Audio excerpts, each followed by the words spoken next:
या वीकमध्ये मार्केट फारसा हललेलं नाहीये, पण मार्केटमध्ये सर्वसामान्य इन्व्हेस्टर्स किंवा ट्रेडर आपण फक्त निफ्टी आणि मोठे मोठे इंडायसेस ट्रॅक करत असतो, पण खऱ्या अर्थाने जो खेळ आहे ना तो सेक्टर रोटेशनमध्ये घडत असतो. आजच्या या वीकमध्ये पर्टिक्युलरली खूप काही सेक्टरल रोटेशन झालेलं आहे आणि खऱ्या अर्थाने पैशाची मुवमेंट तिकडे येते आणि तेच आपल्याला समजून घेणं गरजेचं आहे. नमस्ते and welcome to KD stock. मी कल्लाप्पा धनगर, तुमचा एज्युकेटर, सेबी सर्टिफाईड इन्व्हेस्टर. आजच्या या व्हिडिओची सुरुवात आपण सक्सेस प्रिन्सिपलने करू, त्यानंतर मार्केटचं एक अंडरस्टँडिंग करून घेऊ. मी काही अशा बातम्या तुमच्यासोबत शेअर करेन ज्या बातम्यांनी मार्केटवरती खऱ्या अर्थाने इम्पॅक्ट पडलाय आणि येणाऱ्या वीकमध्ये त्याच्यावरती फोकस करणं गरजेचं आहे.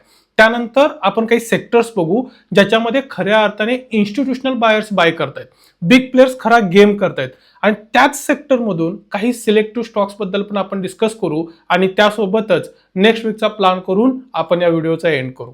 ठीक आहे, चला सुरुवात करूया सक्सेस प्रिन्सिपलने. सक्सेस प्रिन्सिपल काय आहे? मी 5 बेसिक प्रिन्सिपल सांगेन जे तुम्हाला स्टॉक मार्केटमध्ये मोठ्या चांगल्या सक्सेसमध्ये घेऊन जाऊ शकतात. त्याची सुरुवात, पहिला पॉइंट आहे वेल्थ अँड फ्रीडम.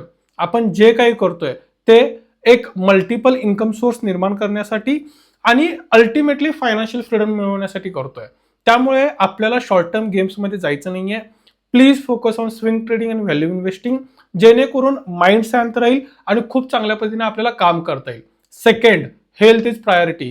तुम्हाला तुमच्या मानसिक आणि शारीरिक दोन्ही तब्येतीची काळजी घ्यायची आहे, कारण जेव्हा अल्टिमेटली आपण एक वेल्थ फ्रीडम फेजला येऊ तेव्हा ते एन्जॉय सुद्धा करता आलं पाहिजे. राईट.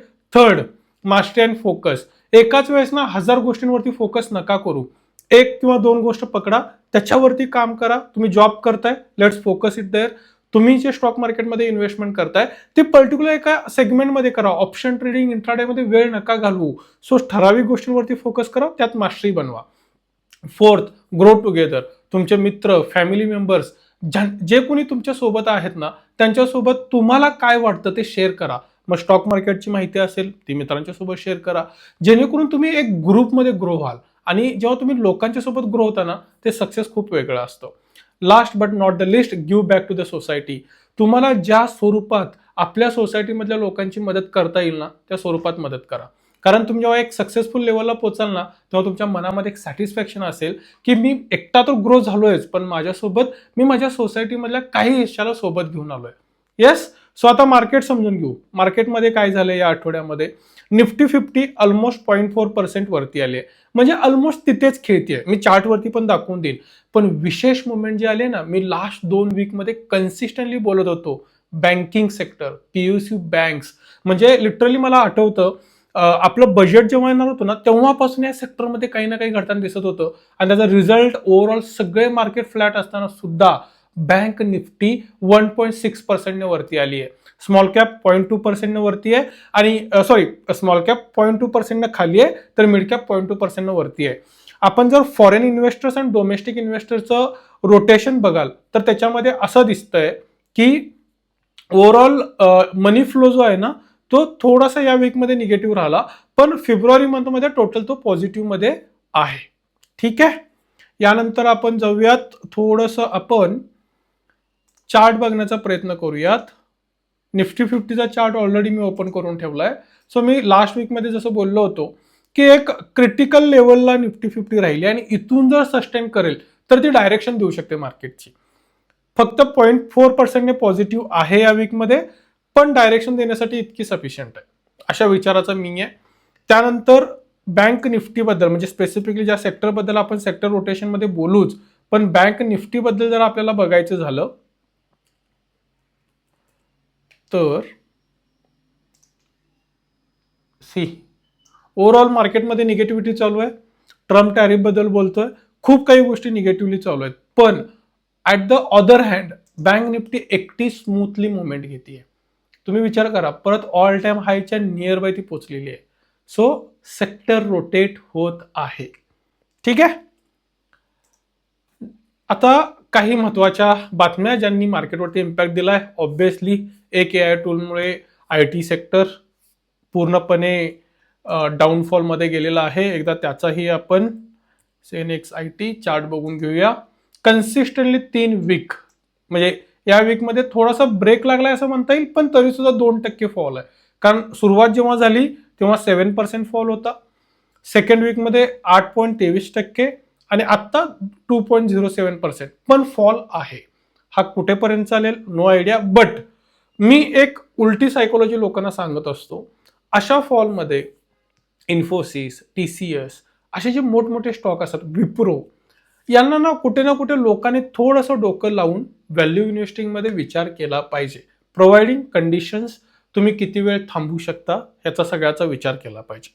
ठीक आहे, ही पहिली न्यूज ज्याने मोठा इम्पॅक्ट दिलाय. Second news, Trump.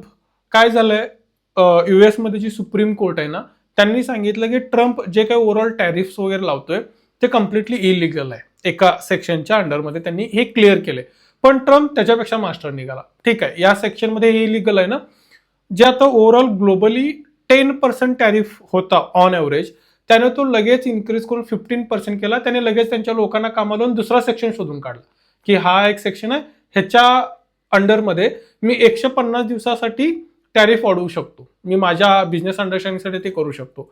त्यामुळे पुन्हा आता हे थोडंसं निगेटिव्ह इम्पॅक्ट पुढच्या वीकमध्ये देऊ शकतं, पण कुठल्या बिझनेसेससाठी, जे एक्सपोर्ट सेगमेंटमध्ये आहेत. सो एक्सपोर्ट सेगमेंटचे बिझनेस शोधून काढा जे निगेटिव्हमध्ये जाणार आहेत, थोडंसं अवॉइड करा. त्यातमध्ये तुमची काही इन्व्हेस्टमेंट असेल तर ट्रेलिंग स्टॉप्सवरती काम करा. ठीक आहे, त्यानंतर आहे इंडियामध्ये जी AI सुमित होती आहे, म्हणजे झाली ऑलरेडी कम्प्लीट ती. ओव्हरऑल आर्टिफिशियल इंटेलिजन्सला घेऊन काय इन्व्हेस्टमेंट्स होऊ शकतात, मार्केटमध्ये काय चांगलं काम होऊ शकतं, इंडियामध्ये कशी इन्व्हेस्टमेंट होऊ शकते, याला पकडून एक मोठी कॉन्फरन्स झाली. खूप मोठे मोठे दिग्गज कॉन्फरन्ससाठी आले होते. याचा पॉझिटिव्ह इम्पॅक्ट इंडियामध्ये असा पडलाय की काही पर्टिक्युलर स्टॉक्स जे या सेक्टरमध्ये येतात, डेटा सेंटर्स किंवा इलेक्ट्रिसिटी रिलेटेड, हे मुवमेंटमध्ये आलेत. आणि याच्यावरती स्पेसिफिकली एक मी वेगळा एपिसोड बनवणार आहे, ज्याच्यावरती मी या पर्टिक्युलर सेगमेंटवरती बोलेन. तिथे डेडिकेटेड काही स्टॉक्स बद्दलही डिस्कस करू आपण, जेणेकरून तुम्हाला एक आयडिया येईल की येत्या सेगमेंटमध्ये हे कसं काम होऊ शकतं. ठीक आहे, हे होते काही न्यूज ज्याच्यामुळे एक मोठा इम्पॅक्ट आलाय. आता सगळ्यात महत्त्वाचं जे आपल्यासारख्या स्विंग ट्रेडिंग आणि व्हॅल्यू इन्व्हेस्टिंगसाठी लोकांच्या गरजेचं आहे ते म्हणजे सेक्टर रोटेशन.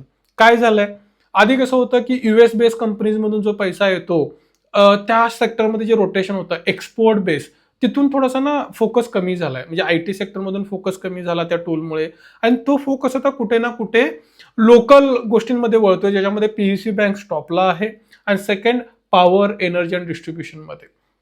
जसं मी मगाशी तुम्हाला सांगितलं की एक आर्टिफिशियल इंटेलिजन्सवरती जेव्हा एक समिट घडते, एक कॉन्फरन्स होतीये, तुम्ही फक्त ना त्याला टेक्नॉलॉजी म्हणून बघू नका, कारण AI चालवण्यासाठी खूप मोठे पॉवर हाऊसेस लागतात. मग त्याच्यामध्ये इलेक्ट्रॉनिक इक्विपमेंट्सचा भाग येतो, मग लँड ॲक्विजिशन करावी लागेल, अशा मल्टिपल गोष्टी आहेत. ह्याच्याबद्दल बोलूच आपण, पण एक हिंट देण्याचा प्रयत्न करतोय की मार्केटची मोमेंटम कुठे येते आता. ठीक आहे, अंडर परफॉर्मिंग ऑब्व्हियसली IT आहे, त्याच्याबद्दल बोललोय आपण. आणि सेक्टर रोटेशनमध्ये मनी जो मुवमेंट करतीये ना, ती ओव्हरऑल मुवमेंट आता लोकल काही बेसिक गोष्टींवरती, सस्टेनेबिलिटी या गोष्टींवरती येताना दिसतीये. काही स्पेसिफिक स्टॉक्स बद्दल बोलण्याचा प्रयत्न करूया. जसं मी म्हटलं की सेक्टर रोटेशन आता पॉवर साईडला येतंय, इलेक्ट्रिसिटी, PUC बँक्स आणि ह्याच्याबद्दल येतंय. तर PUC बँक्स बद्दल ऑलरेडी पाठीमागच्या काही व्हिडिओजमध्ये मी काही स्टॉक्स सजेस्ट केले होते आणि मला वाटतं ते एकदम चांगल्या स्टेजमध्ये आहेत. या पर्टिक्युलर वीकमध्ये मी पॉवरमधले काही तुम्हाला स्टॉक सांगतो. त्याच्यामध्ये ABB इंडिया हा पहिला स्टॉक आहे. काय याच्यामध्ये खास आहे ABB इंडियामध्ये, एकतर हा एक वेगळ्या दृष्टिकोनातून बघायला गेलं तर लॉंग टर्मचा स्टॉक आहे, पण आत्ता सेक्टरल रोटेशनमुळे ना विथ व्हॅल्यूम त्याने गोष्टी मूव्ह केलेत, खूप चांगल्या पद्धतीने त्याने गेन घेतलाय.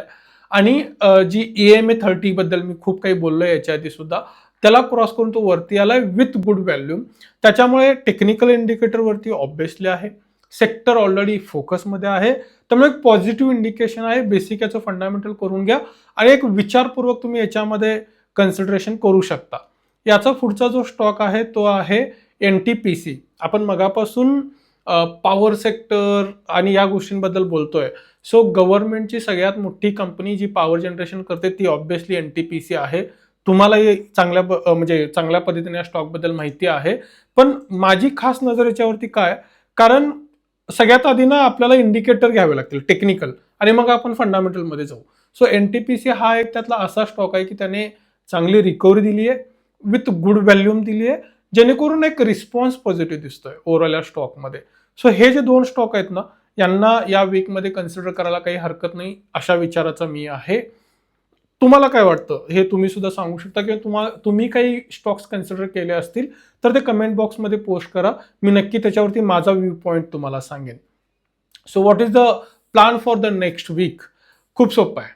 IT थोडंसं प्रिकॉशनफुली, किंवा मी जसं सांगितलं की व्हॅल्यू इन्व्हेस्टिंग थॉट प्रोसेस जर करणार असाल, टॉप क्लास स्टॉक जे आहेत लॉंग टर्म पर्स्पेक्टिव्ह, ज्याच्यामध्ये 3 वर्ष 4 वर्ष तुमची थांबण्याची तयारी आहे, ऑब्व्हियसली तुम्ही विचार करू शकता, कारण बऱ्यापैकी खाली आलेत आता. त्यानंतर पॉवर आणि डेटा सेंटर स्टॉक्स, ज्याच्यामधले ऑलरेडी 2 स्टॉक्स मी बोललोय. येत्या काही काळामध्ये मी तुम्हाला तो एक पूर्ण एपिसोड बनवून देईन की कसं पूर्ण सेक्टर शिफ्ट झालेलं आहे आता. आणि ऑब्व्हियसली तुम्ही जे काही होल्डिंग्स करताय त्याच्यामध्ये ट्रेलिंग स्टॉप लॉस लावा.